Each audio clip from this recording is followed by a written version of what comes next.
Hello there everybody, and welcome back to Starspeed. So, as you may or may not know, a little while back in June, I rewrote Star Wars Episode 8, and coming soon, well, not very soon, but will happen, is the rewrite for Episode 9. So, with lots of news floating around about George Lucas's original sequel trilogy and it being revealed, I thought now would be a better time than any other to reveal what I would have done if I were to completely write the sequel trilogy and not rewrite what is already there. Just before I start though, I'd just like to say that no hate is intended to the sequels or Disney or anything through this video, it's just how I would have made it. So, without further ado, let's get into this. Oh yeah, and by the way, this will probably be called, like, Remnants of the Empire or something, I don't know. So, here we go. So, the Galactic Empire has been shattered across the galaxy, and seeing their defeat, they resort to hiding and plotting in secret. The rebellion now turned New Republic, see this and see their chance, and make it their primary goal to hunt down and eliminate the remnants of the Empire before it grows large enough and powerful enough to fight back or strike back. So, the first episode, Episode 7, takes place 17 years after Episode 6. And basically, in that time, Leia has been set in full charge of the New Republic. She, alongside Han Solo, are responsible for making the lead decisions against the Empire. Luke Skywalker has set up a small order of Jedi, teaching in very different ways to what was back in the prequel era. Basically, he's heavily influenced by the way that Qui-Gon Jinn saw the Jedi, and heavily relies on the Force. His finest pupil and his nephew, Ben Solo, son of Leia and Han, assists him on kind of expeditions to locate and save Force-sensitive beings and help them kind of learn to harness this and become a Jedi. Many which have been captured by the remaining strands of the Empire. And the final kind of story that we follow for the light side is of Finn, a stormtrooper who discovers that he's kind of Force sensitive, and he and his squad hatch a plan to get him out of there and go and search for people more like him and hopefully save some people along the way. Bearing in mind that currently he does not know of Luke Skywalker training these Jedi. Meanwhile, Luke and Ben have found a lead to a possible Force-sensitive child, so what they do is they travel to the planet of Coruscant, where this child is supposed to be. Now, Coruscant is actually very different from when we last saw it. Since the downfall of the Empire, it's been overrun by clans fighting for control over the planet, so basically it's more of a wasteland and war zone than a thriving city. So, Luke and Ben make their way through the crumbling city towards the Jedi Temple, and they get into a couple of fights on the way with some of the clans, obviously easily fighting them off and defeating them.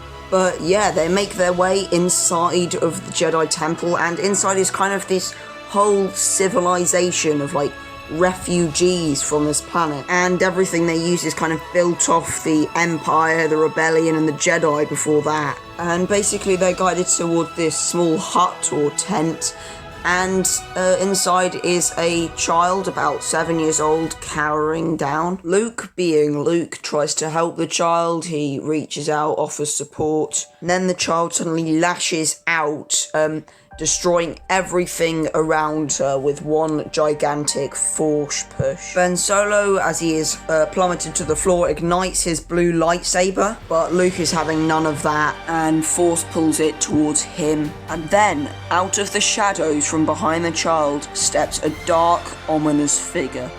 And not just any figure, the figure of a Sith Lord, Darth Plagueis. Only now does Luke ignite the green plasma blade of his lightsaber, staring at the Sith Lord before him. "Who are you?" Luke asks, unable to even sense the power that stands before him. The question is, what am I? Darth Plagueis responds. I am from a time when your father wasn't even a possibility. I was thought to have been dead for centuries, and little did the galaxy know that I've been cowering in the shadows for so long, waiting for the perfect moment. Plagueis chuckles and places his hand on the child's back as he turns to walk away from Luke. For I am Darth Plagueis. Back in the Imperial base, Finn and his squad walk towards the main hangar of the Empire's facility. They manage to sneak into 3 separate TIE fighters and start the engines up before they are spotted by an Imperial officer. The officer begins to walk towards them and reaches for his comm just seconds before he is obliterated into pieces by the TIE fighters. A huge battle ensues in the hangar. Laser bolts are fired left and right, incinerating everything in their path. The stormtroopers on the ground bring out an E-web cannon, which they immediately begin to use full force on the TIE fighters. Finn sits there and watches helplessly as one of the TIE fighters that one of his friends is engulfed in a ball of flames. Finn and the remaining other TIE fighter fly as fast as they can out of the base, flying away from the Imperial-occupied planet. Back with Luke and Ben, they immediately get in their X-Wings and dash towards safety, towards the New Republic. They have to get back to Leia and Han whatever the cost, to warn them that the dark oppression of the Sith has returned. Out of the blue, the 2 X-Wings are ambushed. Darth Plagueis, in his TIE Advanced, hurls towards them. Ben's X-Wing is suddenly hit, sending a fiery explosion, and the X-Wing hurtles towards the ground. Luke is in complete shock as he turns his X-Wing around, scanning the surface for any forms of life and using his Force abilities to sense anything. Darth Plagueis, clearly satisfied, turns his ship in the opposite direction and flies away.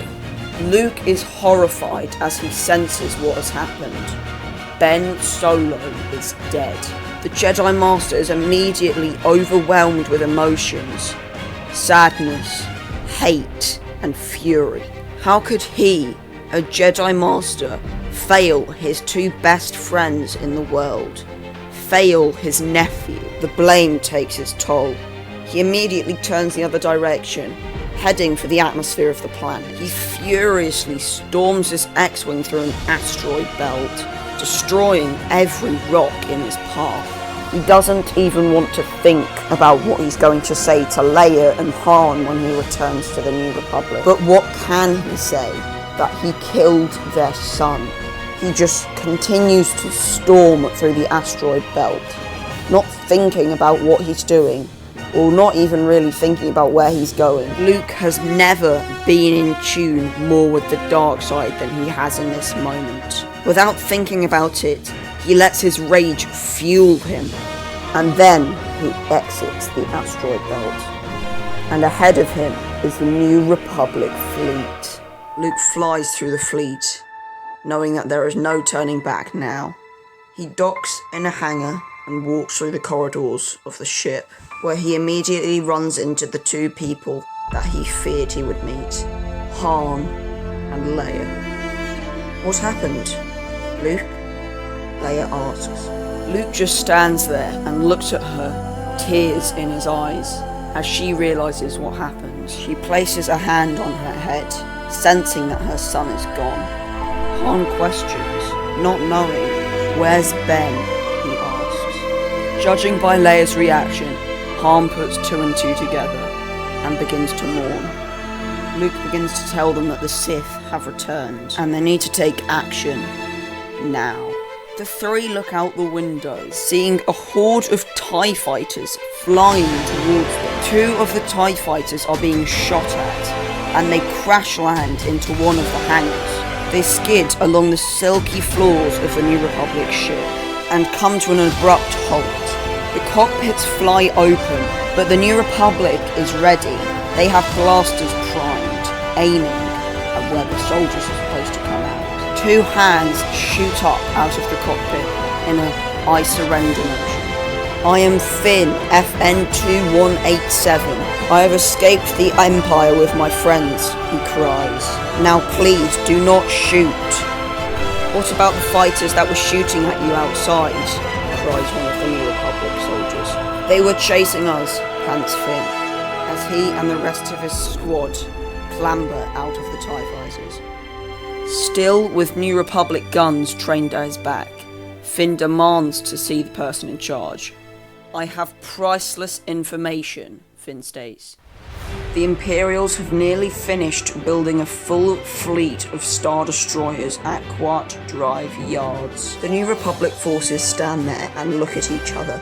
They understand how vital this information is for their survival. They nod and take Finn to see the General. In the briefing room, Finn explains all about the Imperial base and how he is force sensitive. Han explains that Luke can help him with that. Now just tell them what they need to do. Finn states that the Imperials have been building their army in secret, and the only way that they are going to win this war is if they strike now. Luke pipes up. He says that he and his Jedi Knights will be able to sneak aboard the Quart Drive Yards and rig it with explosives. They would need a distraction to sneak aboard though, and a full-scale starship attack would be necessary. It's the only thing that would distract them enough to sneak aboard. Leia agrees with the plan, and they get to it right away. Finn smiles. He is now truly a part of a rebellion. The New Republic dash for their ships, ready for battle. They all take off and fly into the vastness of space. Luke and his Jedi Knights are first to exit hyperspace, closely followed by the Grand Army of the New Republic. A hail of fire engulfs Quart Drive Yards, and Luke's Knights immediately make a dash to get on board. They get through the Empire's defences with ease, blasting down all the turrets in their way. As the Knights sneak on board, Finn flies in an X-Wing for the first time.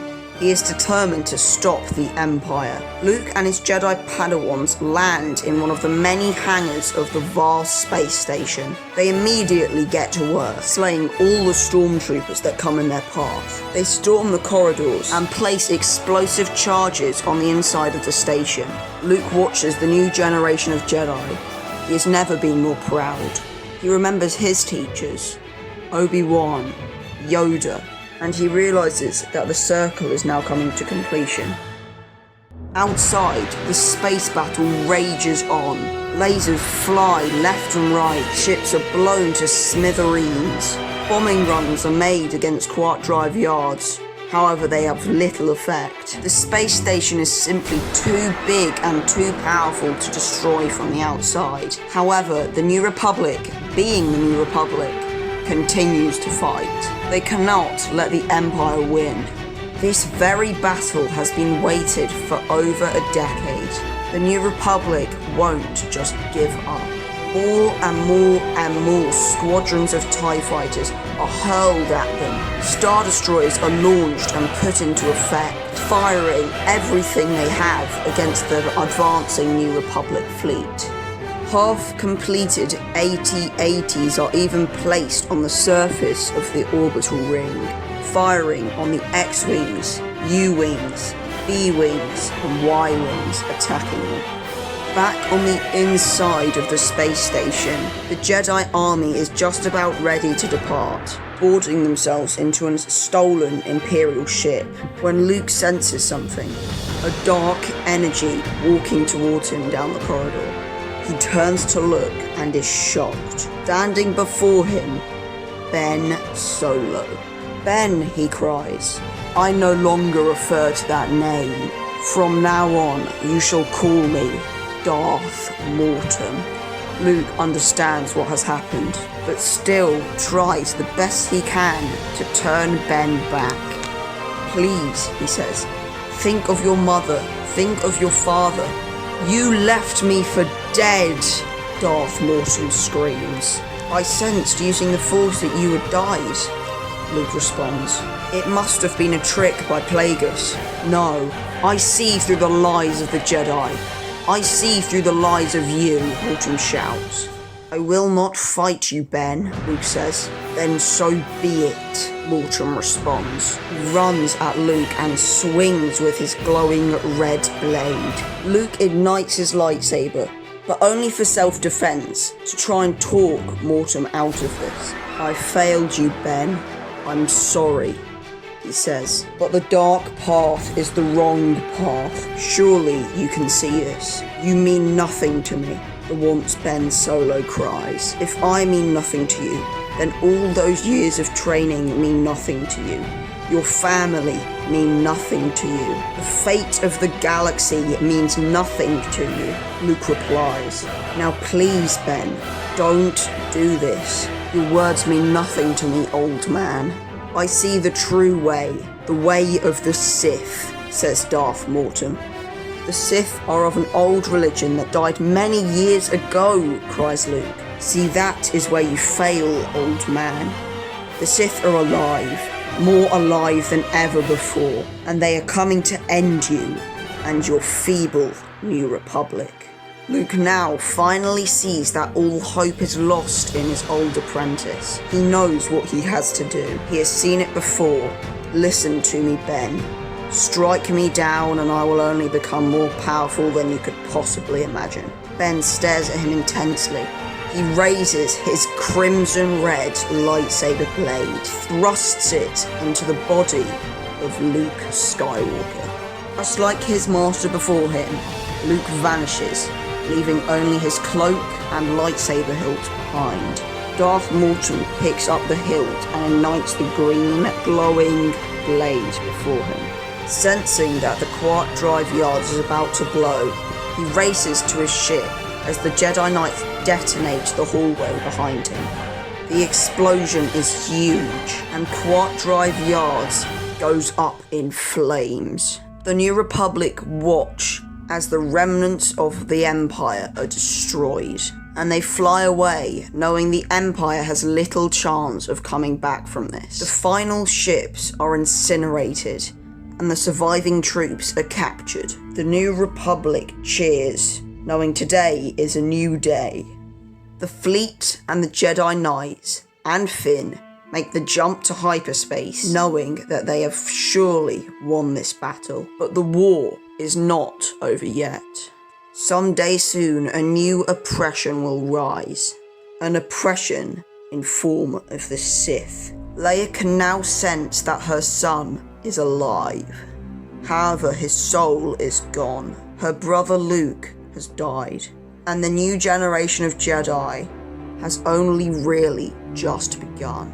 In the form of Luke's training, the Skywalker's training. But for now is a celebration of the true death of the Empire. And Leia knows that somehow Luke is still with her. Always still with her. She walks over to Finn and hands him the lightsaber of Luke Skywalker. And not just any lightsaber, the blue lightsaber, thought lost for years. Thank you, Leia, but how am I going to learn the ways of the Jedi if Luke is dead? Finn asks.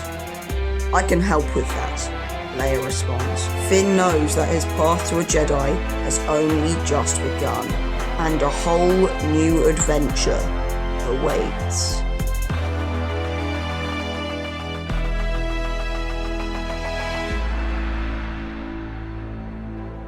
Thank you guys so much for watching this video. So this was just part 1 where I did episode 7. But if you guys liked it, then I'm happy to do an episode 8 and 9. So let me know down in the comment section below. If you could like and subscribe, that would be greatly appreciated. We've just passed 300 subscribers. That's absolutely crazy.